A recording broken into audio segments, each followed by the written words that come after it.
नवरंगपुर जिला माझीगुड़ाठारे थिबा दीनदयाल छात्री आश्रम एक घरोई संस्था साहाय्यर हाथ बढ़ाई देखा मिली। नवरंगपुर बासिंदा डॉक्टर विभूति पट्टनायक लंडन में रही एक घरोई संस्था ओसीएल रे जड़ित हुई एही आश्रम चौकी कंप्यूटर और गाधुआ घर निर्माण करने को सहायता करिसेंती, जहाँकि छात्री मानक पई निहाती जरूरी थिला।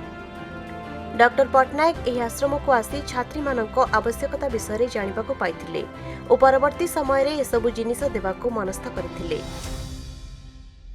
दीनदयाल आश्रम को आसचो एठी 46 जन झियो मन रहउचंती आ आमे एठी देखिलु जे एठी टेबल बेंच पिला मन पाइ नथिला आ कंप्यूटर मध्ये नथिला, तो आमे Odisha society of UK CIC तरफ रो आ ओडिशा कल्चरल एसोसिएशन लंडन तरफ रो टेबल बेंच आउ कंप्यूटर आमे एठी देलु, जो द्वारा कि पिला मन को हेल्प हो तांकर पाठ पढ़िया पई।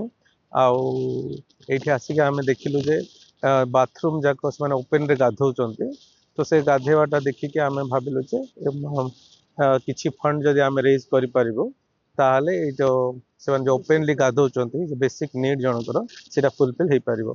तो यूके रो जने इंडस्ट्रियलिस्ट अरुण कर से ए जो माने जो बाथरूम तैयारी करिया पई 1,82,000 टंका से एबे दान करचंती, तो कालीठू ए काम आरंभ होई जे। एने आश्रम कर्तृपक्ष धन्यवाद जणाइछंती। एही आश्रम रे 46 जन छात्री रही पाठ पढ़ंती एवं सरकार द्वारा सहायता राशि प्रदान करा जाउथिबा बेले अन्य घरोई संस्था मध्य आवश्यकता जिनिस देथिबा कर्तृपक्ष पक्षरु कहा जाइछि। कंप्यूटर शिखिबा पई छात्री माने उत्साहित थिबा बेले एहा द्वारा अनेक उपकृत होई परिबे बोली कहिछंती आश्रम कर्तृपक्ष। नवरंगपुर अनिल प्रभात भद्रांक रिपोर्ट, खबर ओडिशा।